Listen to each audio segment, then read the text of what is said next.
Kita sedang belajar mengenai perjalanan kehidupan Abraham. Bahwa perjalanan kehidupan Abraham itu bisa dibagi dua, yaitu sebelum dia berumur 75 tahun dan setelah dia berumur 75 tahun sampai dia mati di usia 175 tahun. Jadi dibagi ke dalam dua bagian ini. Luar biasanya bagaimana Tuhan, Roh Kudus membimbing supaya penulis Alkitab bisa mendeskripsikan lebih jelas lagi siapakah Abraham itu. Dan uniknya sejak sejak Kejadian pasal 12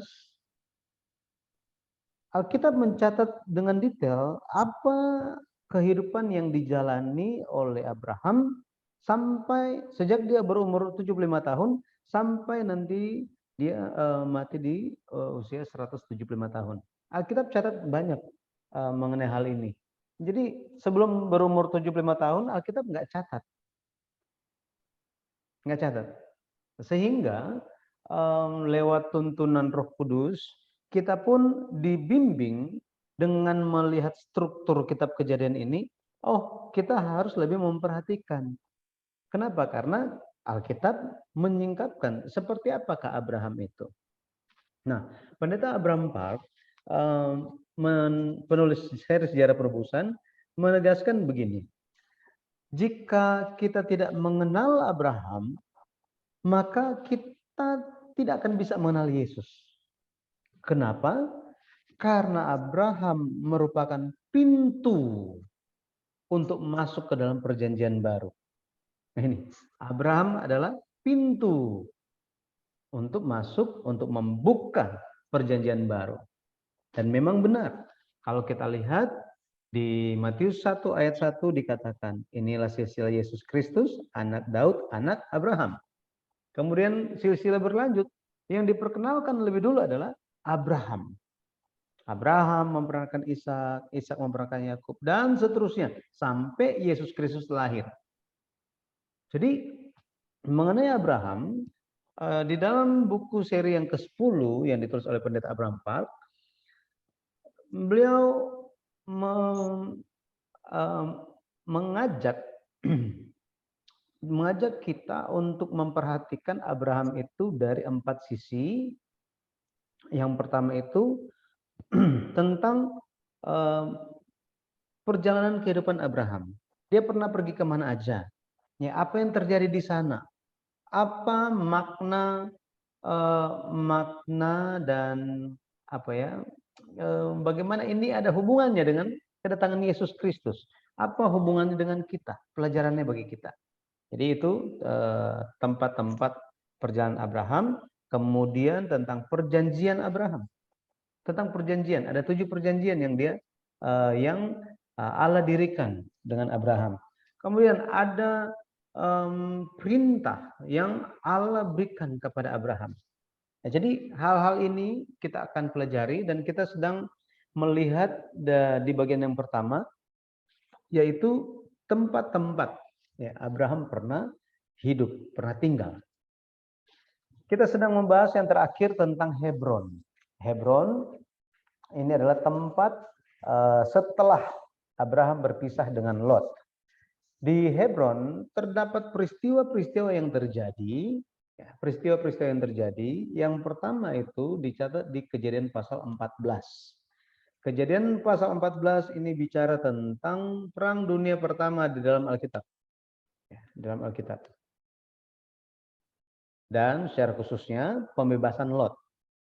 Bagaimana Abraham membebaskan Lot. Ini menggambarkan bagaimana perhatian Allah yang ingin menyelamatkan manusia. Ya, dia mengutus Yesus Kristus untuk membebaskan kita. Nah, peristiwa kedua yang terjadi ketika Abraham di Hebron itu adalah pendirian atau pembuatan perjanjian suluh. Ya, perjanjian suluh. Umur Abraham waktu itu 84 tahun. 84 tahun. Nah, ini kita bisa baca di Kejadian pasal 15. Kejadian pasal 15. Dan penjelasannya itu banyak dibahas di buku yang kedua, seri sejarah penebusan yang kedua. dengan judul Pertemuan yang Terlupakan. Jadi kalau ada waktu kita bisa bahas lagi datang dari mana ini angka 84 tahun. Tapi ya untuk sekarang kita begini dulu ya. Kita lihat tentang pembuatan perjanjian suluh. Kejadian 15 ayat 1. Kejadian 15 ayat 1. Kemudian datanglah firman Tuhan kepada Abram dalam suatu penglihatan. Janganlah takut Abram, akulah perisaimu, upamu akan sangat besar.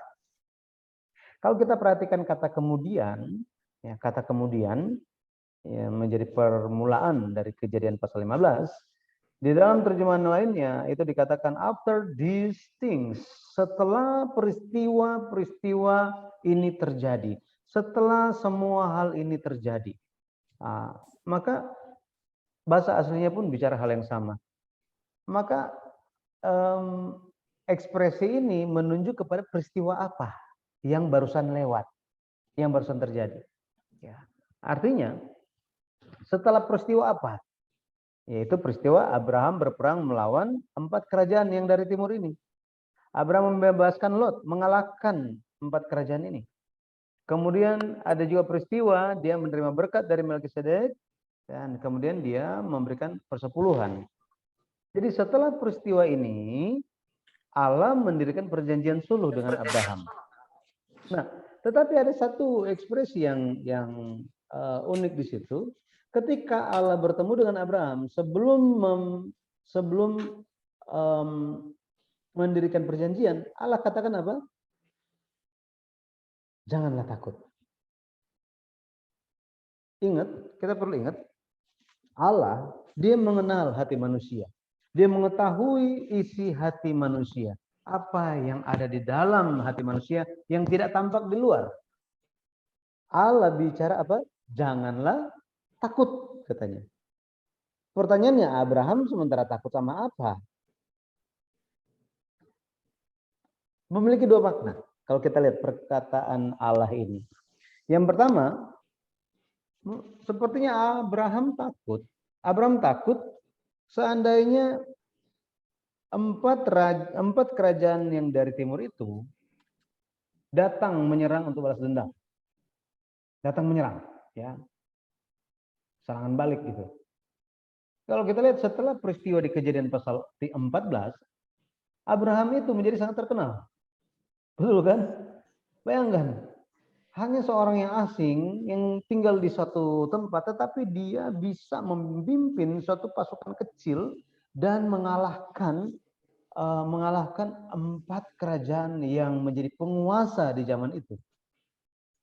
Jadi sepertinya kita bisa lihat Allah mengetahui hati Abraham yang takut terhadap serangan balik ini. Yang kedua, Abraham takut apa? Takut karena jika dia itu nanti diserang, dia mati, dia nggak ada anak untuk meneruskan perjanjian Allah. Kita perlu ingat, sejak awal Allah telah menjanjikan apa? Allah menjanjikan, kalau kamu lihat negeri ini akan menjadi milik keturunanmu. Artinya apa? Artinya Abraham akan memiliki keturunan dan keturunannya akan memiliki tanah Kanaan. Tetapi sekarang umur 84 tahun, ingat, Tuhan yang paling terakhir itu di Kejadian 12 ayat 1, usia Abraham itu 75 tahun ketika dia menerima janji Tuhan. 75 tahun. Sekarang sudah berlalu, sekarang udah 84 kan? Sudah 9 tahun lewat. Sudah 9 tahun lewat. Dia masih nggak ada anak, nggak ada keturunan. Jadi dia ingat-ingat terus, Tuhan, ini kalau 4 kerajaan serang balik, maka aku akan mati, nggak punya anak untuk meneruskan perjanjian. Bagaimana janji Tuhan akan digenapi? Kalau kita lihat, ketakutan Abraham ini memiliki dasar. Betul ya? Memiliki dasar. Kadang-kadang kita takut mengenai hal apa? Kita takut mengenai hal apa? Apa yang menjadi kekhawatiran kita? Jadi Tuhan bilang jangan kita khawatir, jangan kita khawatir. Tetapi kebanyakan Tuhan bilang kita jangan khawatir mengenai hal-hal duniawi. Jangan khawatir mengenai apa yang akan engkau makan, apa yang engkau pakai. Karena apa? Burung di udara. Betul ya? Bunga-bunga itu. Waduh, semuanya dijaga oleh Tuhan. Jadi Yesus Kristus bicara mengenai kekhawatiran jasmani dari umat manusia, itu nggak usah dikhawatirkan. Cuma ada satu hal yang seringkali nggak dikhawatirkan oleh manusia. Apa itu? Tentang perjanjian Tuhan. Tentang kehendak Tuhan. Aduh, ini Tuhan, tuh yang sana nanti dia belum terima Yesus. Aduh, gimana ya Tuhan ya?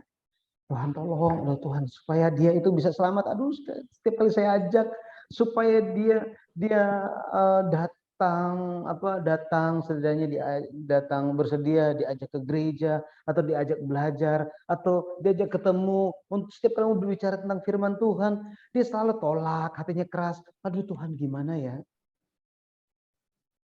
Kekhawatiran yang seperti ini yang seharusnya kita miliki, sama seperti Abraham. Tuhan, bagaimana janjimu akan digenapi? Kalau saya diserang, saya mati, siapa yang akan meneruskan perjanjian? Ya. Sebelumnya kan Tuhan sudah bilang, aku akan memberikan keturunan kepadamu.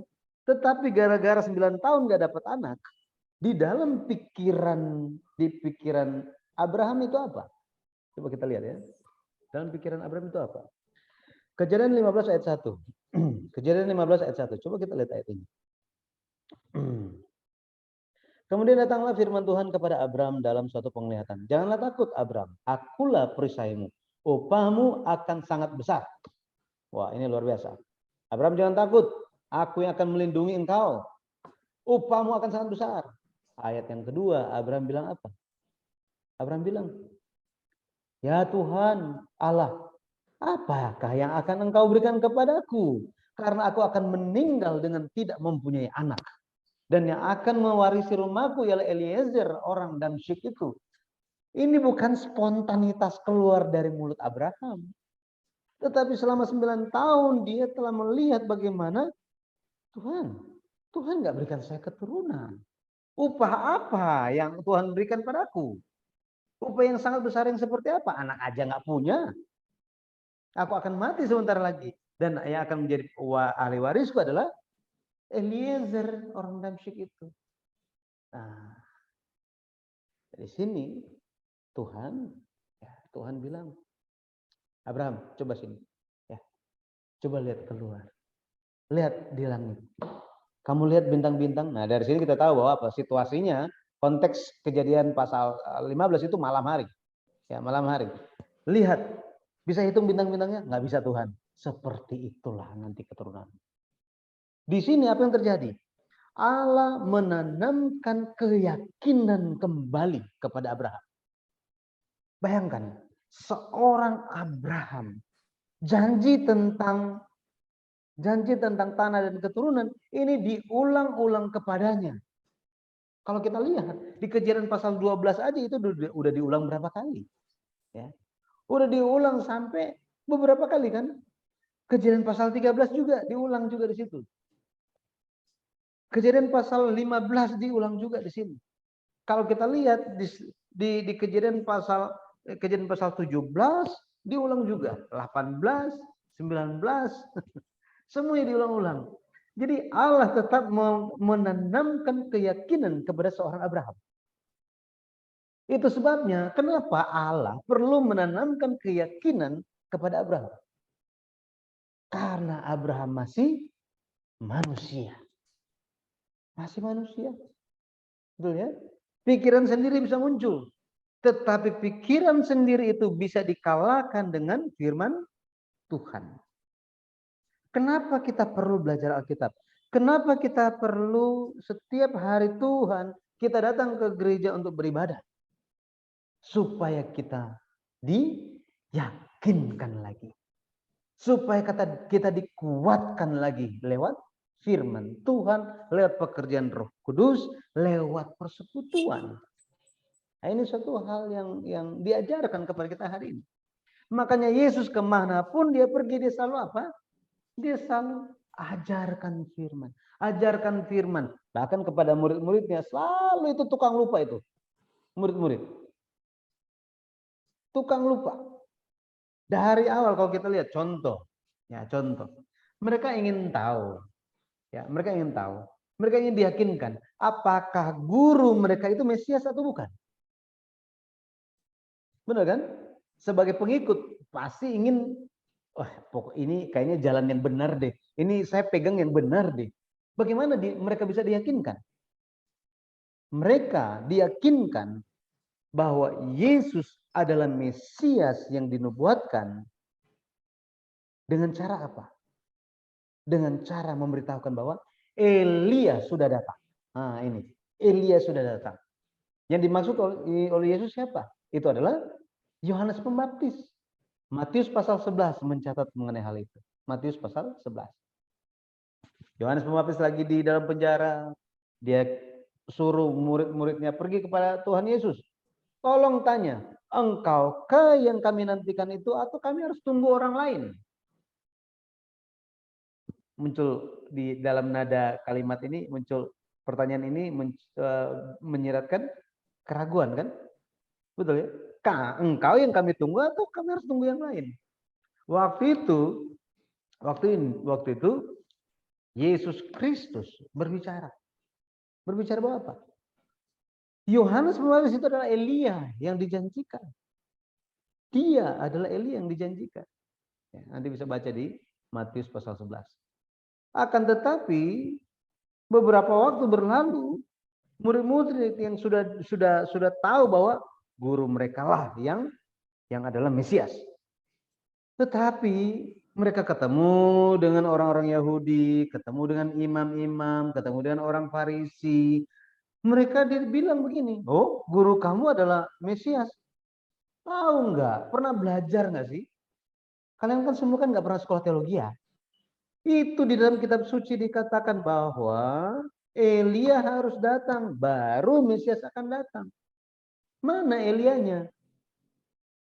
Mereka bilang apa? Elia itu adalah Yohanes Pembaptis. Elia, kalau Elia itu Yohanes Pembaptis, kenapa Yohanes Pembaptis itu mati? Nah, ini secara konteks kita baca di Matius pasal 17. Matius pasal 17, Yohanes sudah mati. Yohanes Pembaptis. Jadi ketika Yesus turun dari atas gunung, Yesus menyembuhkan anak dari seseorang, mereka bertanya, "Guru, jadi kenapa di orang-orang ahli-ahli Taurat bilang bahwa Elia harus datang?" Waktu di Yesus bilang apa? Elia sudah datang. Sudah datang Elia. Tetapi orang-orang memperlakukan dia semaunya, semau mereka. Elia itu menderita. Gara-gara Elia itu menderita, bukannya disambut, makanya Mesias pun akan menderita gara-gara mereka. Anak manusia itu akan menderita. Akhirnya mereka diyakinkan kembali. Di situ mereka sadar bahwa apa? Oh, Yesus lagi bicara tentang Yohanes Pembaptis. Nanti bisa baca di Matius pasal 17. Jadi proses meyakinkan kembali ini merupakan suatu proses yang harus dialami oleh setiap orang yang percaya. Orang yang menjadi percaya itu bukan cuma gara-gara satu kali percaya. Bukan gara-gara satu kali diyakinkan. Tetapi harus diyakinkan lagi, diyakinkan. Istilahnya apa? Harus makin berakar, dan berakar. Makanya rasul-rasul ketika menjelaskan tentang Yesus, mereka menjelaskan dengan apa? Dengan kitab-kitab suci. Dengan firman Tuhan mereka menjelaskan siapa Yesus itu. Yesus adalah Mesias sesuai dengan kitab suci. Nah, jadi kalau kita lihat tentang Kejadian pasal 15, Kejadian pasal 15 ini bicara tentang janji tentang keturunan, kemudian janji tentang tanah. Ya, secara spesifik. Sebelum-sebelumnya sudah disampaikan Tuhan, tetapi khusus di Kejadian pasal 15 Tuhan bicara dengan sangat detail. Inilah perjanjian sulh. Nah, mengenai perjanjian sulh ini nanti kita akan bahas dalam tema 7 perjanjian. 7 perjanjian yang Allah dirikan dengan Abraham. Oke. Makanya kalau kita lihat Abraham di dalam Alkitab ini menjadi saluran sejarah penebusan, menjadi suatu jalan untuk sejarah penebusan. Contohnya apa? Contohnya di Lukas pasal 19, Zakheus, dia adalah orang berdosa, tetapi karena Zakheus merindukan, dia ingin sekali bertemu dengan Yesus. Dan Yesus pas lihat ke atas, lihat Zakheus, Yesus bilang apa? Aku akan pergi ke rumahmu. Aku akan bermalam di rumahmu. Nah, Zakheus membuka hatinya lebar-lebar, tetapi dan Yesus masuk bukan hanya di rumahnya Zakheus, tetapi masuk ke dalam hati Zakheus. Orang-orang Yahudi ketika lihat Yesus masuk tinggal di dalam rumah Zakheus, orang yang berdosa, karena dia pemungut cukai kan, itu langsung heboh. Orang-orang bilang apa? Kok ini guru besar gitu ya? Ini sangat hebat, pengikutnya luar biasa, banyak orang, kok mau pergi masuk ke dalam rumah orang berdosa? Kenapa? Saat itu Yesus bilang apa? Telah terjadi keselamatan pada rumah ini, katanya. Sebab orang ini, Zakheus ini, dia juga adalah keturunan Abraham. Oh, luar biasa. Ini sangat-sangat mengejutkan. Artinya apa? Artinya Yesus sambungkan orang yang berdosa tetapi menerima Yesus, ini akan tersambung dengan Abraham. Hebat kan? Hebat sekali. Di dalam perumpamaan Yesus di Lukas pasal 16 juga muncul Lazarus.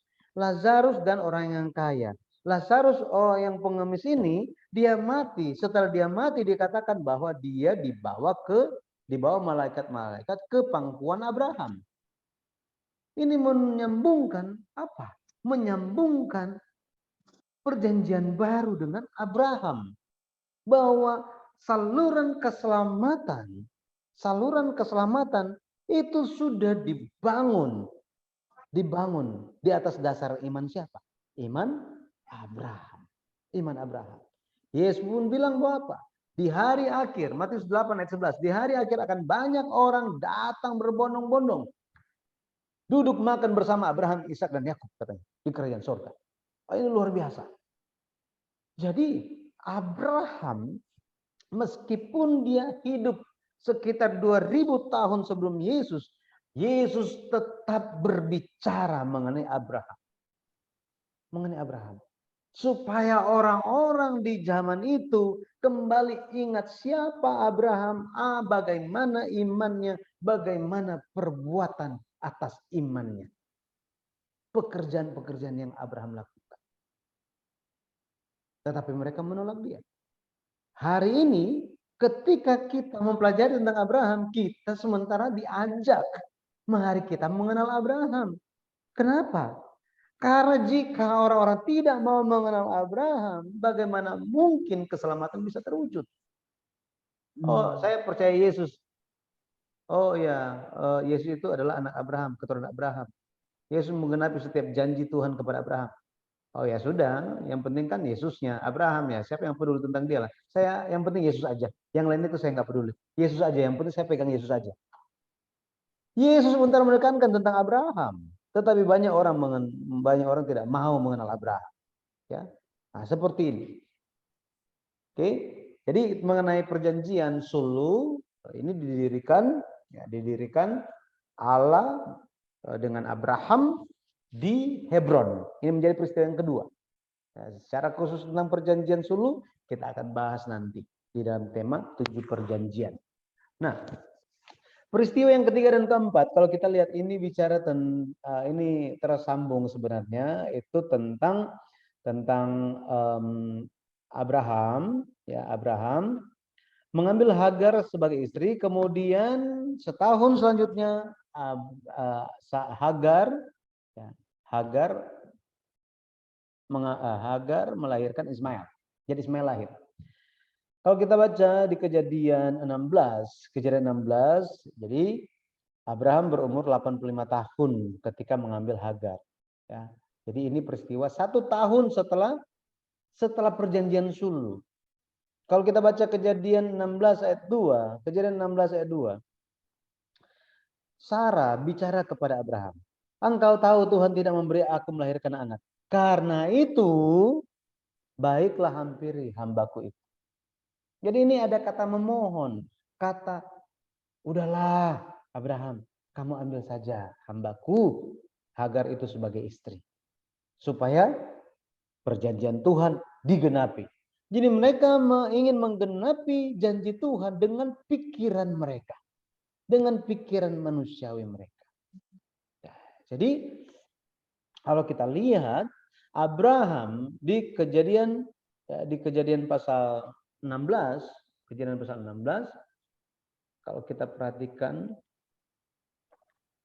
kejadian pasal 16 ayatnya yang kedua bagian akhir dikatakan apa? Dan Abraham mendengarkan perkataan Sarai. Ayat 3, jadi Sarai, istri Abraham itu mengambil Hagar hambanya, orang Mesir itu, yakni ketika Abraham telah 10 tahun tinggal di tanah Kanaan, lalu memberikannya kepada Abraham suaminya untuk menjadi istrinya. Nah, di sini dikatakan kapan itu terjadi? Kapan peristiwa ini terjadi? Ya, Hagar diambil sebagai istri. Itu setelah Abraham 10 tahun tinggal di tanah Kanaan. Nah, kalau kita lihat di Kejadian pasalnya yang ke-12, Kejadian pasal 12 ayatnya yang keempat, ya, ayat yang keempat, dikatakan apa? Kejadian 12 ayat yang keempat, lalu pergilah Abraham seperti yang difirmankan Tuhan kepadanya, dan Lot pun ikut bersama-sama dengan dia. Abraham berumur 75 tahun ketika ia berangkat dari Haran. Ya. Ayat 15, kalau kita lihat mereka berangkat ke tanah Kanaan lalu sampai di situ. Jadi Abraham tiba di Kanaan itu umur 75 tahun. Setelah 10 tahun, maka Kejadian pasal 16, waktu itu Abraham berumur 85 tahun. Ya, 85 tahun. Kalau kita lihat Hagar ini dia datang dari mana? Dia datang dari mana? Kalau kita baca itu dikatakan dia kan orang Mesir. Ya. Hagar itu katanya orang Mesir, ya, orang Mesir. Coba kita lihat. Jadi di sini dikatakan, ya. Jadi Sarai istri Abraham, Kejadian 16 ayat 3, mengambil Hagar hambanya, orang Mesir itu. Orang Mesir itu. Artinya Hagar ini adalah orang Mesir. Kapan mereka mendapat hamba orang Mesir? Di Kejadian pasal 12, Kejadian pasal 12, kalau kita lihat, ya, ayat yang ke-16, Kejadian 12 ayat 16, Firaun, jadi waktu Abraham pergi ke Mesir, kan Firaun suka sama istrinya Abraham. Nah, waktu itu Firaun berikan berikan banyak pemberian kepada Abraham. Ayat 16, Kejadian 12 ayat 16, Firaun menyambut Abraham dengan baik-baik karena ia mengingini perempuan itu. Dan Abraham mendapat kambing domba, lembu sapi, keledai jantan, budak laki-laki dan perempuan di sini. Jadi dari antara budak perempuan yang diberikan Firaun kepada Abraham, salah satunya adalah Hagar. Nah, dari Hagar. Oke. Tapi kalau kita lihat, ya, kalau kita lihat di bicara mengenai budak, ya, mengenai Hagar ini, ya, Hagar ini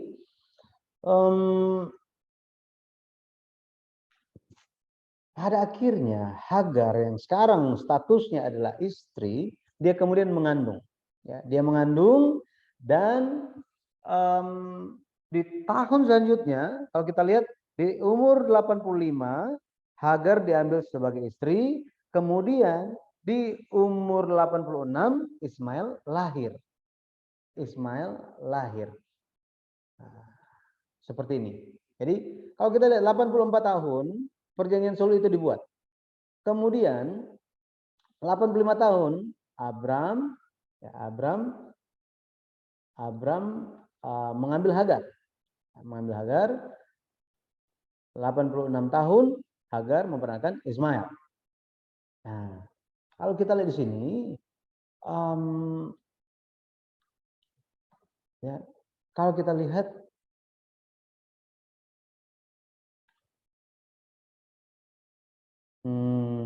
sebentar ya.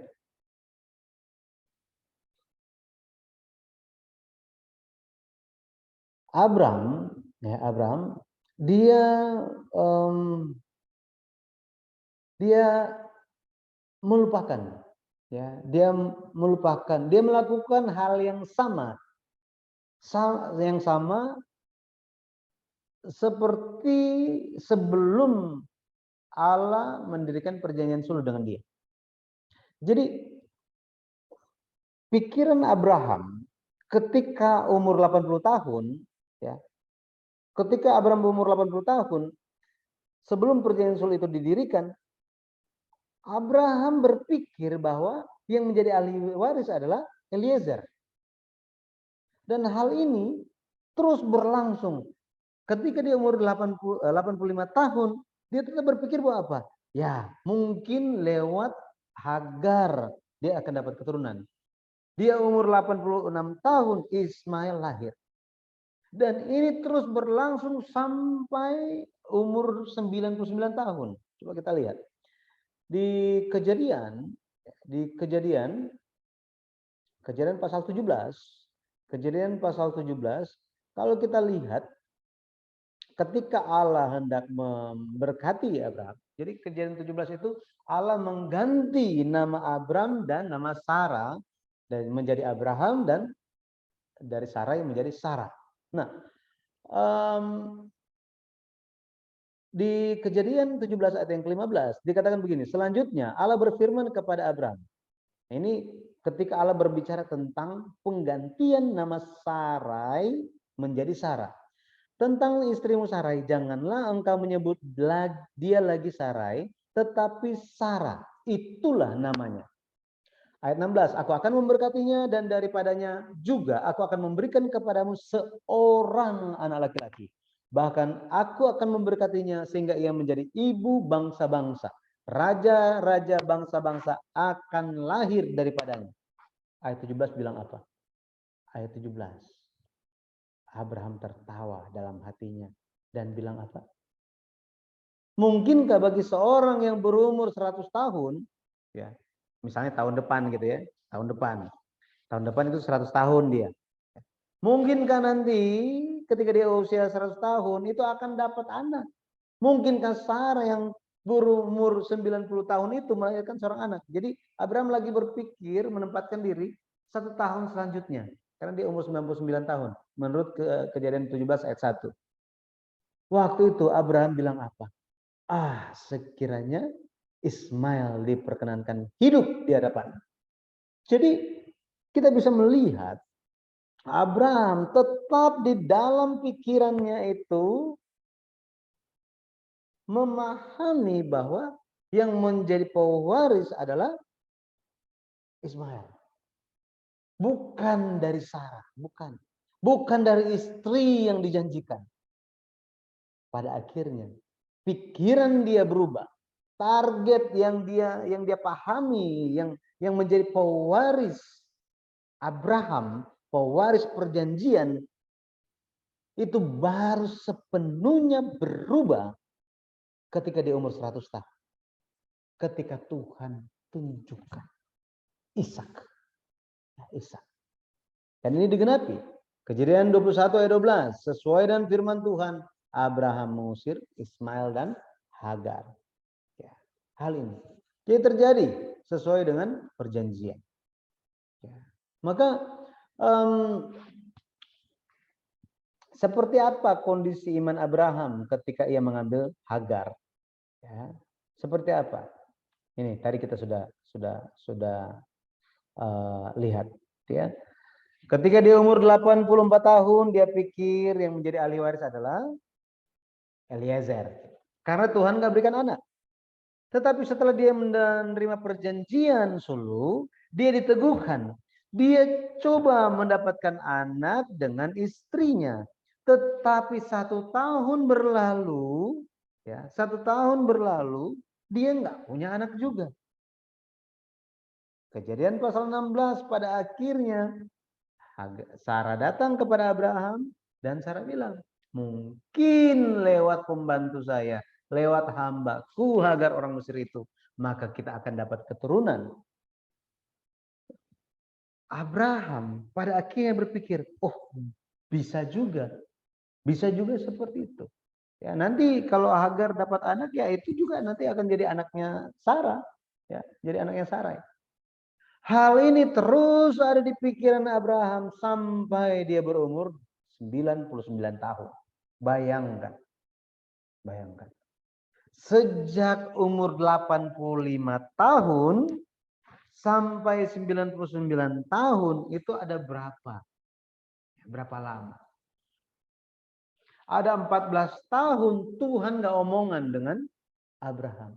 Gara-gara apa? Gara-gara Abraham menunjukkan sikap ketidakpercayaannya. Ya, tidak percayaannya. Pikiran Allah dan pikiran manusia itu beda seperti langit dan bumi.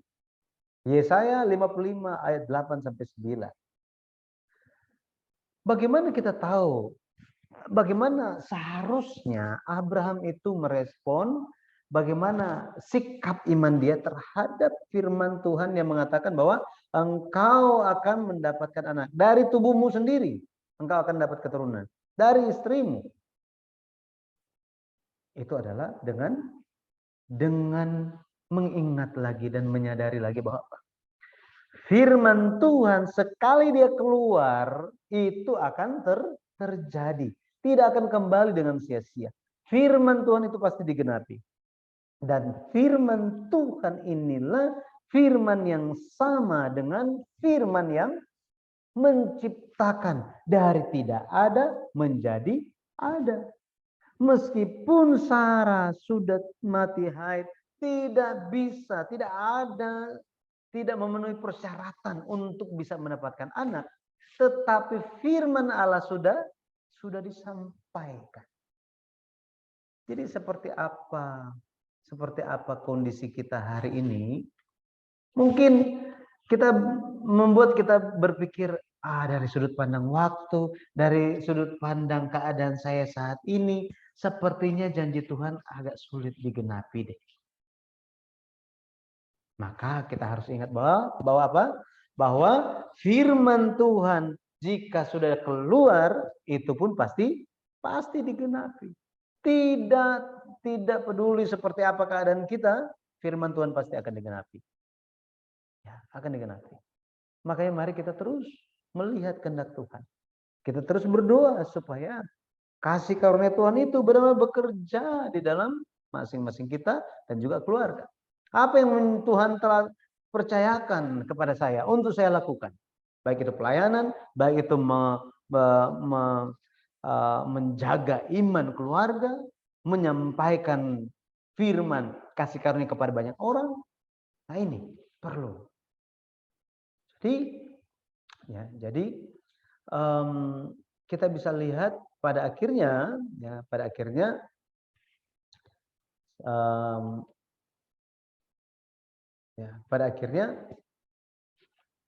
Abraham di dalam peristiwa ketiga dan keempat ini, Abraham diingatkan bahwa perlu untuk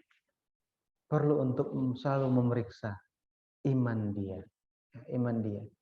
Apakah dia telah percaya firman dengan yang seharusnya, ya, ataukah hanya percaya itu sebagai suatu hal yang ya nanti akan terjadi, sekarang kan belum. Oh mungkin bukan kepada saya, mungkin kepada orang yang lain. Nah, pola pikir kita harus berubah.